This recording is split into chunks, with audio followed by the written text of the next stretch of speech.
needed for data scientists.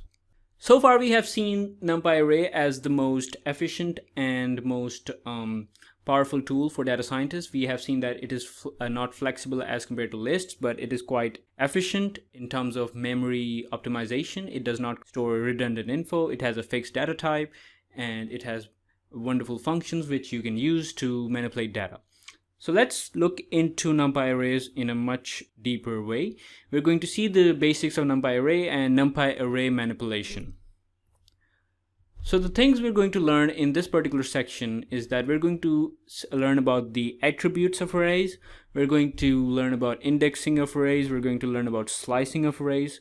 I hope you are familiar with the concept of indexing, slicing from Python section when we were talking about strings and we were talking about lists. So it's the same concept, and we're going to apply the same concept to the arrays. And lastly, we have the reshaping of arrays and broadcasting as well. These two concepts are a bit complex because we have to understand the orientation of arrays, we have to understand what are dimensions, what is the shape, and how are they related, and stuff like that. The first thing we need to understand about an array is that it has three attributes. Number one being the dimension, the shape, and the size. So every array has these three attributes. It has a particular dimension, it has a shape, and it has a size. So let's talk about these three concepts. So different dimensions of an array, what we mean by that is we have seen 1D arrays and 2D arrays so far. 2D arrays are matrices and 1D arrays are just simple lists. We also have 3D arrays, but that is where it gets confusing, because whenever it comes to dimensions more than 2, it becomes difficult to visualize them from a human's perspective, because we are not comfortable and we're not really suited for visualizing numbers in the third dimension as well, especially when we're talking about concepts and we're talking about numbers which are easy to visualize in a 2D plane. So the shape of array, this concept is rather simple as compared to the dimensions, because we're talking about dimension, row, and columns. So including the dimension, the other two attributes which define the shape of the array are the rows and columns. So these three particular things ultimately define the shape of the array. So I have used the round bracket for this, but it is actually the syntax. Whenever you will be reading the shape of an array, you will see that the output is always oriented in this manner. Firstly, we have the dimension, a number of dimensions, we have the number of rows and the number of columns. So the shape of every array has these three attributes, and they're showing the number of dimensions, rows, and columns every other time you want to print it. So the size of the array is the multiplication of the number of dimensions, rows, and columns. So it will all make sense once we get to the code and we start visualizing it. So this is the first code. So what we're doing here, we are creating an array of random integers. We have 10 random integers, and the size of those are 3, 4, 5. So coming from the, you can say that the concept we have just studied, if you just forget about that and we initialize these values to the x3, now you want to read these three attributes of dimension, shape, and size. What you're going to do is we're going to access and these attributes, and dim is the dimension, number of dimensions, x dot shape is the shape, and the size is the dot size. Now we're going to print these three attributes and see what we get. So the dimension is 3, and the shape is 345, and the size is 60. So the concepts we've just studied are actually proven with this code. Now you can see that the size, you can say the initialization of those values are in the same way we have studied, which define the shape of the array. So the first attribute would define the number of dimensions, the second one the number of rows, and the third one number of columns. Now we're going to see a different or a rather difficult concept. As I told earlier, it's rather difficult for people to visualize 3D arrays and how we're going to initialize them in NumPy arrays. So this particular code, and we need to study this even more carefully. First of all, we're going to count the number of square brackets. The outermost square bracket, obviously we're talking about the larger matrix, so forget about that. So the inner square brackets, we have 2 outermost square brackets apart from the outermost, and we're going to define two different matrices. So if you remember the code from 2D matrix, we have done the same thing, but we have repeated it in a larger square bracket. So this tells us that we have two 2D arrays, okay? And now we're going to stack them together. You can see that they are stacked one behind the other. And this is what gives it the third dimension. Let's deeper into the concept of dimensions. The best way to learn about this is to try different codes in Python and run them and to see what you get. So the first one is NP1s. We are going to initialize it with the number of the rows, columns, and dimensions. So now there is something interesting about this.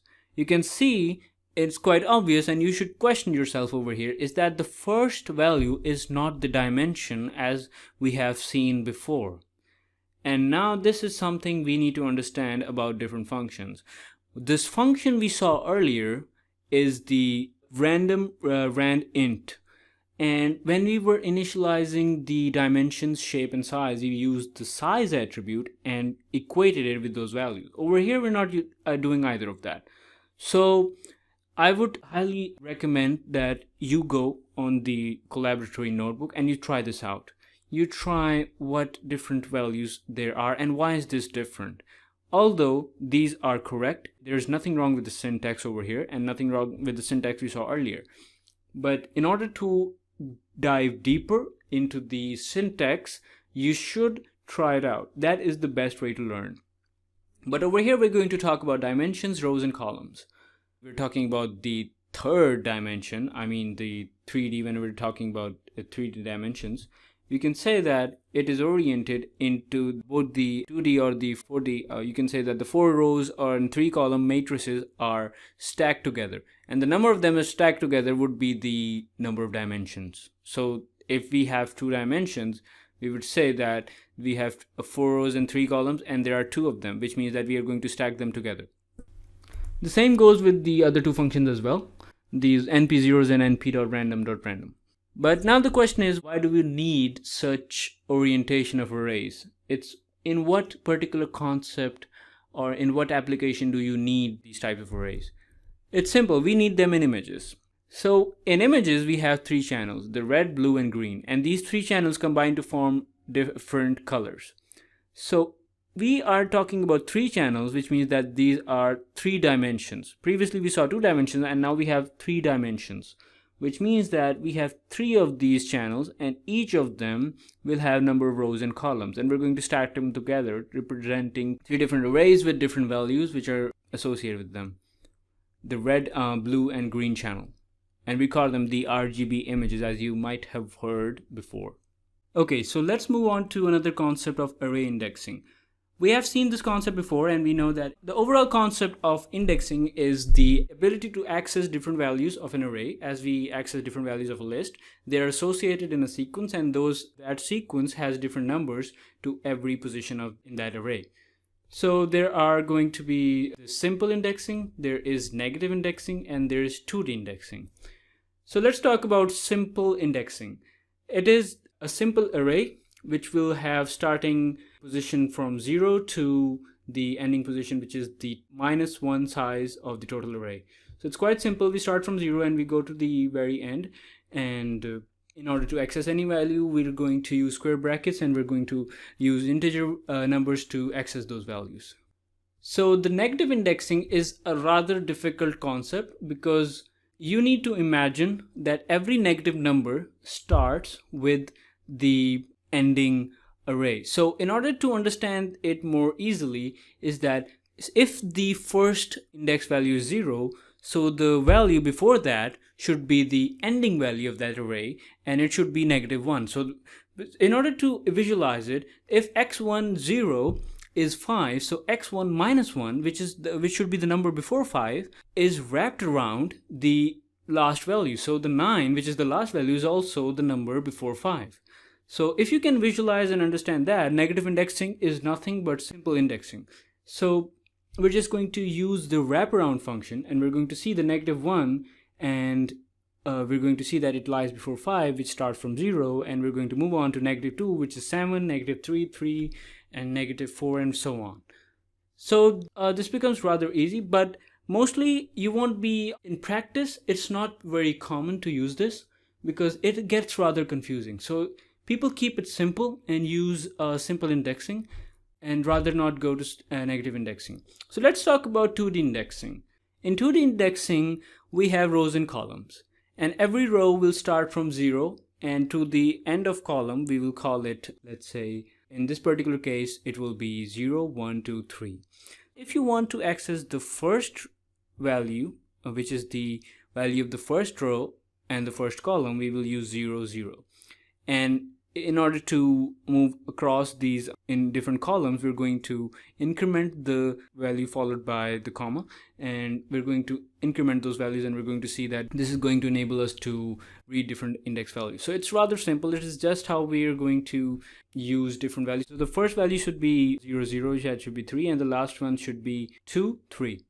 So if we see that if we want to combine both the concepts, in this particular example, the line number 12 shows that the x2 value, which is the second row, and if you count, the second row should be the last one, and the column should be the first, which is the 0, the value should be 1. Exactly. And you can also combine both the concepts of negative indexing and simple indexing, but it's rather confusing, so don't go into that if it's absolutely necessary. But for the sake of this course, it's important and it's a good opportunity to learn it, and we will see that we can try different iterations, we can try different values to see what we learn in different indexing.